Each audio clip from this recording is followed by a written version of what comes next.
El Señor esté con ustedes. Del Santo Evangelio según San Marcos. En aquel tiempo fueron a ver a Jesús algunos de los saduceos, los cuales afirman que los muertos no resucitan, y le dijeron: Maestro, Moisés nos dejó escrito que si un hombre muere dejando a su viuda sin hijos, que la tome por mujer el hermano del que murió, para darle descendencia a su hermano. Había una vez 7 hermanos, el primero de los cuales se casó y murió sin dejar hijos. El segundo se casó con la viuda y murió también sin dejar hijos. Lo mismo el tercero.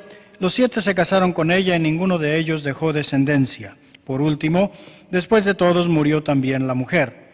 El día de la resurrección, cuando resucitan de entre los muertos, del cual de los 7 será mujer, porque fue mujer de los 7.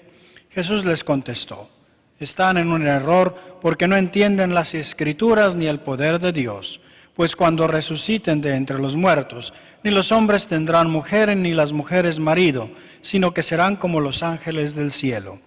Y en cuanto al hecho de que los muertos resucitan, ¿acaso no han leído en el libro de Moisés aquel pasaje de la zarza en que Dios le dijo: Yo soy el Dios de Abraham, el Dios de Isaac, el Dios de Jacob? Dios no es Dios de muertos, sino de vivos. Están pues muy equivocados. Palabra del Señor. Gloria a ti, Señor. Espero que ya nos haya un poco caído el 20 de la importancia de la centralidad de la palabra de Dios para nuestra vida. Me da la impresión de que como cristianos, como católicos, no llegamos a darnos cuenta. Si se fijan, por todos lados, cada vez que venimos a la celebración de la Eucaristía, eso es lo que nos encontramos. Y en este caso aquí, Jesús sobre qué habla y discute, cuáles son las diferencias y la razón por la que en el fondo lo persiguen, por su forma de leer la Sagrada Escritura. Y aquí tenemos un caso muy concreto. Están estos señores, los saduceos, que ya tienen una idea. Ellos no creen que los muertos resucitan. ¿Por qué? No tanto porque la Biblia lo diga, sino porque está en contra de la experiencia de todos los días, ¿verdad? Pero lo que hacen es imponer lo que ellos ya piensan sobre la Biblia. Y entonces, ¿qué sucede? Van con Jesús porque lo quieren poner en problemas. Eso es una trampa. Se inventan un caso exagerado de esta historia de una mujer que se casa con 7 hermanos por una regla que existía en el Antiguo Testamento, que no me voy a detener ahorita a explicar porque no tiene caso, pero lo utilizan porque quieren poner a Jesús en dificultades. Es una forma de decirle a Jesús: ¿ves que esto de la resurrección es una ridiculez? Porque si hay resurrección, ¿qué va a pasar con todos los líos que sucedieron aquí antes? ¿Qué va a hacer? Si vamos a resucitar, ¿no? ¿Cómo resuelves el problema? Según ellos se sentían muy inteligentes, ¿no? Pero Jesús, ¿qué les responde? Ustedes no han entendido nada. Están en un error, no entienden las Escrituras. ¿Por qué? Pues porque ya llegaron con esa preconcepción. Puede haber resurrección, por lo tanto, esto es una ridiculez. Y luego les va a explicar el fondo. La situación va a ser distinta.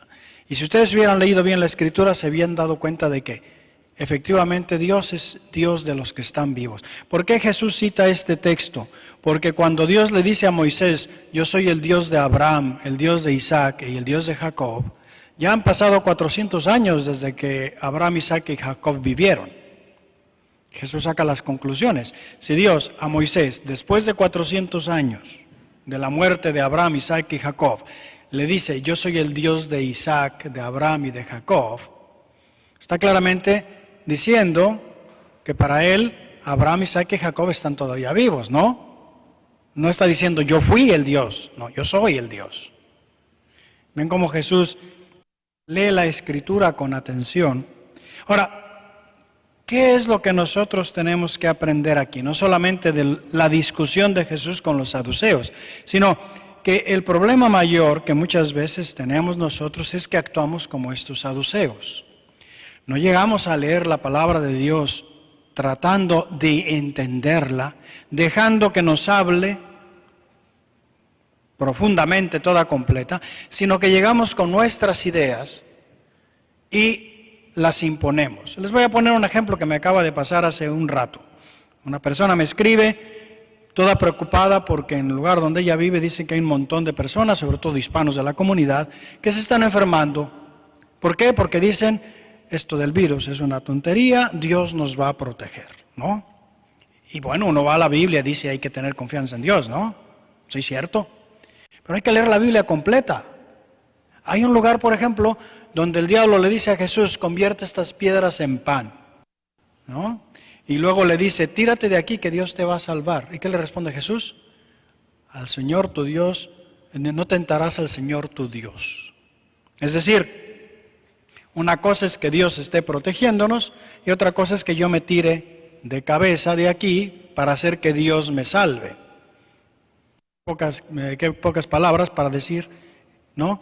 Confianza en Dios no significa meterse en el peligro, no significa ser imprudente, ¿no?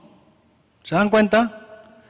Entonces, este es un ejemplo muy sencillo y hasta cierto punto muy tonto, pero a veces nos falta ese conocimiento profundo, no solamente del texto de la Escritura, sino del significado profundo. Cuando Dios nos pide confianza, no quiere decir que no hay que hacer lo que está de nuestra parte, ¿verdad? No quiere decir que no hay que utilizar todos los medios humanos. Si estamos enfermos, le voy a pedir a Dios que me cure. Sí, pero pues también ve con el doctor, ¿verdad? No se riñe una cosa con la otra. Pero es que muchas veces, como les digo, leemos la Biblia de una manera equivocada. No sé, otro ejemplo que me viene a la mente.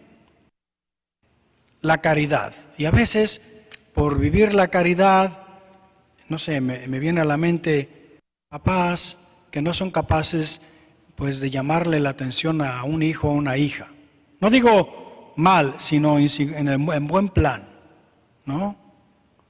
Que no son capaces porque tienen que aguantar todo por caridad y por amor. No, Señor, la caridad a veces requiere que corrijamos. Hay que corregir con caridad y por caridad, pero hay que hacerlo. Caridad no es aguantar todo. No sé, una persona, una esposa, un esposo, ¿no? Que hay violencia doméstica y que a veces se piensan que pues por fidelidad y por caridad hay que aguantar todo, tampoco. No es que hay que andar respondiendo, pero hay que defender. Cuando son circunstancias, por ejemplo, en las que hay peligro, allí hay que a veces tomar decisiones de buscar otra solución. Y la Biblia, la palabra de Dios, es la que nos va iluminando. La Biblia no es un recetario, ¿ok? Entonces, no es que, a ver, tengo problemas de esto y vamos a buscar en qué página de la Biblia me la encuentro. No, la Biblia es el corazón de Dios, se vuelca a través de los eventos, a través de las palabras de los profetas. Pero de lo que se trata no es tanto de saberse de memoria la Biblia literalmente, aunque no hace daño, ¿verdad? Sino sobre todo a través de ella llegar a comprender el corazón de Dios. De manera que cuando se me presente una circunstancia, como aquí en el caso del Evangelio de Jesús, yo sé lo que Dios piensa.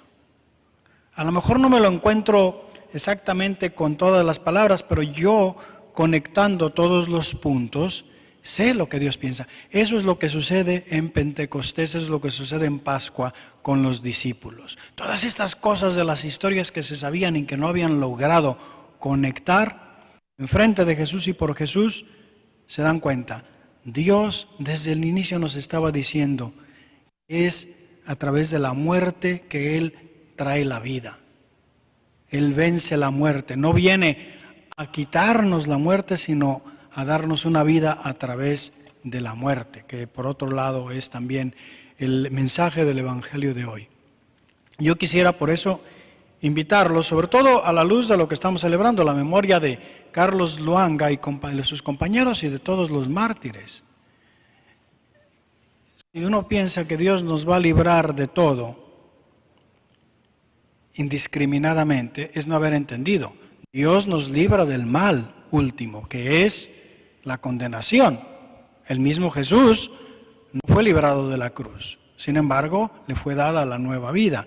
Lo que el Señor nos dice es, como dice San Pablo en la carta a los Romanos, Dios puede sacar bien y saca bien de cualquier cosa para los que lo aman. Eso no quiere decir que todo nos va a salir así como nos gustaría siempre, pero siempre va a salir todo de forma que los que aman a Dios realmente alcancen el destino final al que han sido llamados. Vamos a pedirle al Señor que nos ayude, como el Señor Jesús, a conocer el corazón del Padre a través de las Escrituras, para que luego podamos vivirlo en las diversas circunstancias de nuestra vida. Por eso se trata de discernimiento, no simplemente de aplicar, no sé, tómate esta pastilla no, es discernimiento. ¿Cómo aplico yo lo que sé, lo que Dios me ha revelado, lo que Él me dice de su plan, de mi vocación, en mi vida concreta, ahora, en este momento? Por eso es tan necesaria la oración, la contemplación, la escucha, el conversar también para iluminarnos con la ayuda del Espíritu Santo. Pidámosle al Señor, por intercesión de estos mártires, que supieron dar testimonio de vivir la palabra del Señor hasta el final, que podamos cada uno de nosotros hacerlo también.